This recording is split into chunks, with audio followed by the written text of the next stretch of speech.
લાગે અને જો સમજાઈ જાય ને તો એક શેલ નો समझवान को शैल है और समझ को धोखा।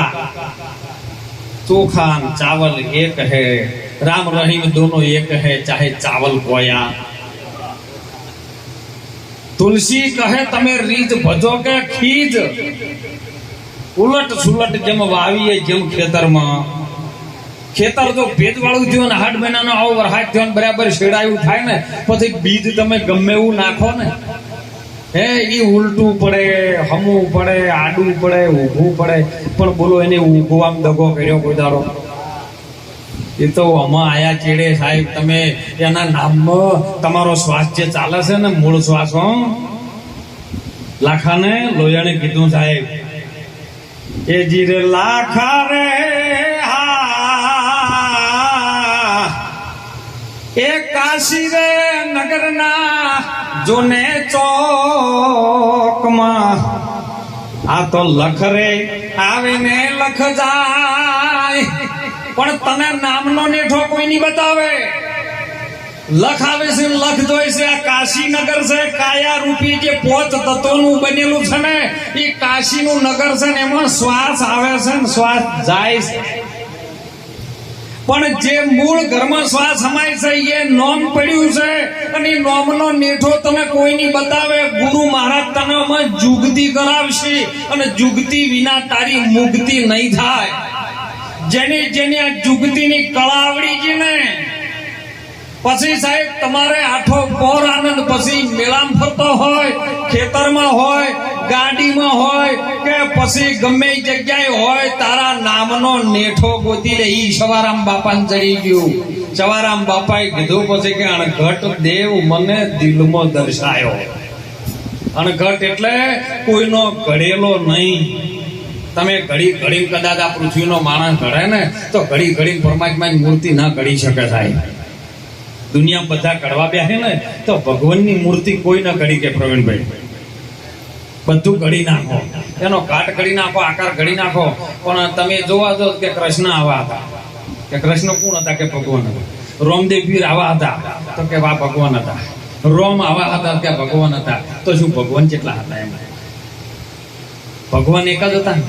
સાઈ બાબાએ કીધું સબકા માલિક એક.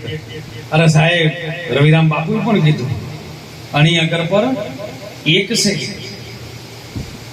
મીરાબાઈએ કીધું મેરે તો એક ગિરધર ગોપાલ બીજો ના. તો આપણે બધું અલગ અલગ જમ થાય છે. એ મહાપુરુષો કહે છે કહો આ તો સંતો મહાપુરુષો આપણને ટકો કરે. ભજન તમે વાણી બોલો ને એટલે રાતના હોયથી જઈને આરામથી ઊંઘો ને એટલે છાતી ઉપર હાથ નાખી અને વાણીનો વિચાર કરો કે આપણે જે વાણી બોલ્યા એ વાણીનો સાર આપણને જડ્યો કે ન જડ્યો.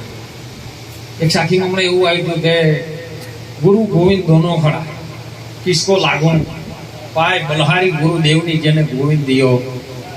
અને બીજી સાખીમાં એવું હતું કે એક નજર તો આંખ હે, ગુરુ ગોવિંદ એક જ છે. તો તમારે નક્કી ચીયું કરવું હજી નક્કી નહીં કરી ગયા એમ. અરે દીકરીનું હગું કરવું જો સુધી નક્કી ના થાય તો સુધી કશું ના મેળ પડે. પણ 5 જણા ભેળા થાય એમાં શરીરમાં 5 ભેળા થાય. પંચે મળીને કર્યો છે પછી આરાત આ 5 ભેળા થાય તાર નક્કી થઈ જાય. આ 5 તત્વનું જે મૂળ છે એ ક્યાંથી આવ્યું છે? એ તત્વ તમારું પાકું છે, એ આત્માનું તત્વ છે. જો સુધી તમારું કાચા તત્વ ઉપર કૂદ કરશો એટલે ઘણા મેળવવાનો. એટલે કબીર સાહેબે કીધું કે તમે તમારા પાકા તત્વને ઓળખો.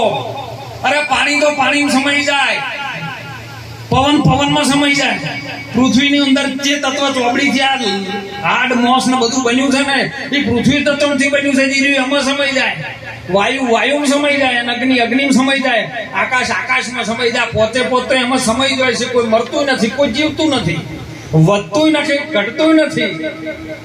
વધે ઘટે ને રાખે બરાબર. એ બરાબરના માર્ગમાં આવી જાય એટલે તમારે હલવું ન પડે સાહેબ. એ ભૂમિકા તમને સમજાઈ જાય, એ શબ્દ વિરામ પામી જાય, એ સાર દડી જાય, એ શબ્દ રહેતો નથી. અને એ લખીરામ બાપુને મળ્યું ને એટલે તરત જ કીધું કે એ શૂન્ય મંડળમાં બિરાજે મારો સાહેબો. અને મેં ભૂમિકા હવે સટળી ગયો કણે ભાળી કોટીક ભોણ મારા કટ ભીતરમાં ઉજ્યા. કોટીક ભોણ એટલે સૂર્ય, અને સૂર્યનું અજવાળું થયું મારા ઘણાય સૂર્ય હૃદયમાં ઉજ્યા ને એટલે અજવાળું એટલું બધું થયું. મારા ગુરુ મહારાજને મને દર્શન છે. એડ્રેસ મંદળી ગયું છે. બોલો, આપણી એડ્રેસ ગાડીઓ લઈ લઈને દોડે છે, પણ એડ્રેસ ગોતતા પછી તમારા વચ્ચે ધક્કા મારી મારીને પૂછવું પડે છે. તો તમે એક દનનું એડ્રેસ નક્કી કરી રાખો, કોઈને પૂછવું પડે હે? અને એટલા માટે આપણને સંતો જગાડી રહ્યા છે. હો, જીવન તો સાહેબ આ શ્વાસ તો એની મરજીથી આવ્યો છે,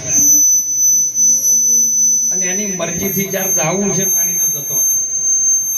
પણ સતત તમારું મન જો કદાચ જો આવ્યો છે એમાં ધ્યાન હોય તો જવાનો રસ્તો આપણે ગોતવો. આ તો બધા સંતો કહે છે કે ભાઈ ક્યાંથી આવ્યો તું કયો, તમે ક્યાંથી આવ્યા છો એ ઘર તમને જડી જાય એટલે પછી તમારે કોઈ ચિંતા કરી. હાલ તમે હું તો કહું સોરસંગી વડુથી આવ્યા, પ્રવીણભાઈને નાયટાથી આવ્યા, તીવ્રમને કીંબુ આવ્યા. હવે કીંબુ તમારે ગોતવાનું જોયું ખરું? એ જ ચાહો કે બોલો નક્કી નહીં તમને આવ્યું ક્યાંથી આવ્યા છો એ મૂળ ઘર ગોતી લ્યો.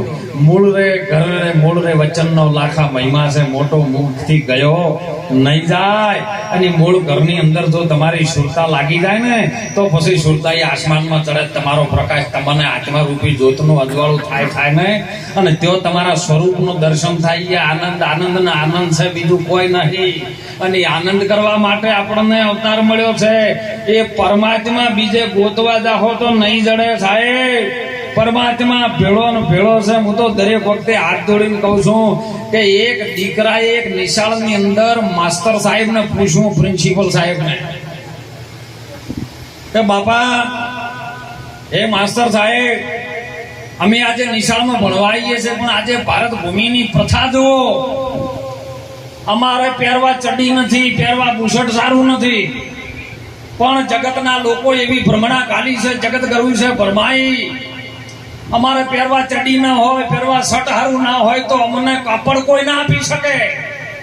પણ જેને જરૂર નથી, જેને પહેરવું નથી, જેને કોઈ આખી પૃથ્વીનો માલિક છે, સર્જન કરતા છે, એને તમે હજારો કરોડો રૂપિયાના વાઘા પહેરાવો.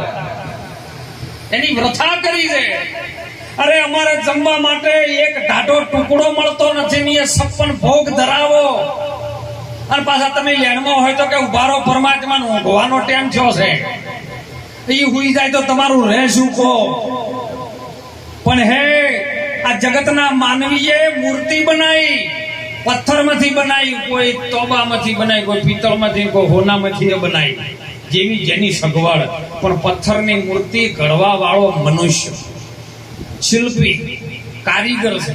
એ ઘડવા બેઠો ને એટલે મૂર્તિ તો મોય હતી જ, પણ એને કશું કર્યું નહીં. ઉપરથી વધારાનો કચરો તો એ કાઢી નાખ્યો અને મૂર્તિ એવી બનાવી ને પછી એને 5 જણા થઈને ગામ મળી અને 5 જણાના વેદ મંત્ર દ્વારા એની પ્રાણની પ્રતિષ્ઠા કરી. જો પ્રાણ ઉભો તો ને એ પ્રાણને પ્રતિષ્ઠા એટલે એ બેહારી દીધું. અને બેહાર્યું છે એટલે પૂજનીય થયું ન થયું. કારણ તમારી અંદર પ્રાણ બે આ ચાલી રહ્યો છે ને, એને જો પ્રતિષ્ઠા કરીને બેહારવો છે, મૂળ ઘરમાં બેહારો, તમે પૂજનીય થઈ ગયો.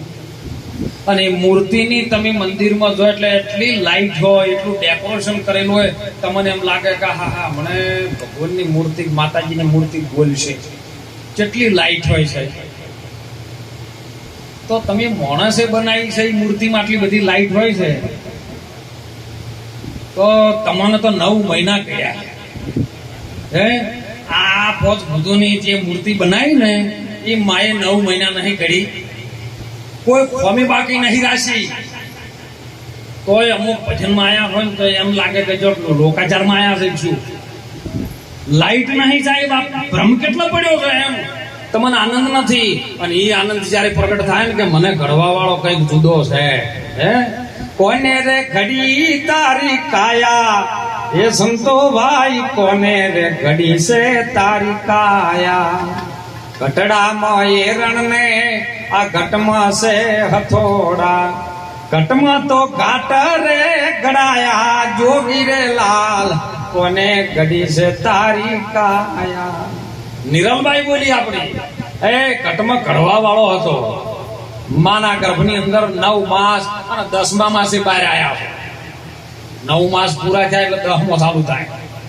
10મા માસે બહાર આવ્યા છો અને છતાં જો આ વાત પરમાત્માને આપણે કબૂલ કરીને આવ્યા છે અને જો ભૂલી જા ને તો મહાપુરુષે કીધું કે આ અવસર તો ચૂકી ગયા તો ખાશો જમનો માર પેટ ભરીને. અને પછી એ કોણ તારી લે છે ભાળ.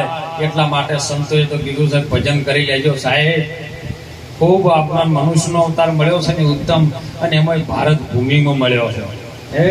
ભજન તો ભજન કરવું છે. જો કરોડપતિના હાથમાં આવે ને કે ભજન કરોડપતિ પૈસેથી લેવરાય છે. હમણાં કીધું સુંદર કે સાહેબ હવે ભક્તિ ઓમ થઈ ગઈ. ભક્તિ કદી પૈસેથી ના થાય. પૈસેથી ભક્તિ જ ન થાય.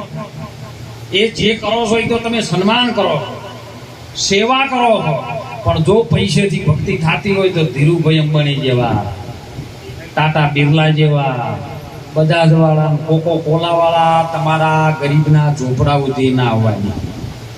પૈસેથી કોઈ થાય એવું? આ તો ભાવથી થાય. વાલો મારો પ્રેમને વશ થયા રાજીમાં શું કરે પંડિત. અને આજે કેશાજીના પરિવારનો ભાવ. 3 વાયક આયા હતા પણ કેશાજીનું મોરથી 2 દિવસ પહેલા લખાણ. પણ કીધું ના, આપણે હવે બોલ્યા તો વચનની કિંમત. બસ વચને ભર્યા વિશ્વથી ન્યારા પૂજાય થઈને દેવો. રામકૃષ્ણ જેવા ઝડપી જગતમાં પુરાણમાં દાખલો લેવો. બસ આપણે ગુરુ મહારાજને જે વચન કરેલું છે એ વચનથી આપણે જો કદાચ ભક્તિ કરશું ને તો થોડું કરજો પણ ઠીક કરજો. સદારામ બાપા કહેતા આપણાથી થોડુંક તો થાય કે ન થાય. થોડું કરજો પણ ઠીક કરી દેજો સાહેબ. છોડી દેજો વિચારો ગમના. સાચી છે તમારી ભાવના તો પૂર્ણ થશે. કામના થઈ જાય હો સાહેબ. સાસ્યું હો નો પિત્તળના ભાવમાં નહીં જાય હો. બધા મળ્યા છે ને તો ભાવમાં મળ્યા છે, અને ભાવે બધા ભજી લેજો. ભગવાન હવે જીવન થોડું જ છે. કોરોના કાળમાં જતા રહ્યા ઘણા બધા, પણ આપણે બાચી રહી ગયા છે. તો હવે થોડુંક બાકી છે ને તો સુધારી લેજો. અવસર જતો રહે લખે નકે પછી જતા રહ્યા પછી પૂતળા બનાવશો અને રોજ હવારે આરતીઓ અગરબત્તીઓ ખખડાવશો તોય કોઈ મેળ આવવાનો નથી. એટલે હાલ તાજી ઘડીએ આ વચન ને આ વિશ્વાસ અને આ વર્તમાન સમયની અંદર જેને જેને સાવધાન થઈ ગયા એના માટે કલ્યાણ ને કલ્યાણ. એટલે કેશાજીના પરિવારે સુંદર આજે અવસર એવો કર્યો જેમના ઘેર બોલમણું કરી બધા સગાવાલાને સ્નેહીઓને સૌને ભોજન કરાયું.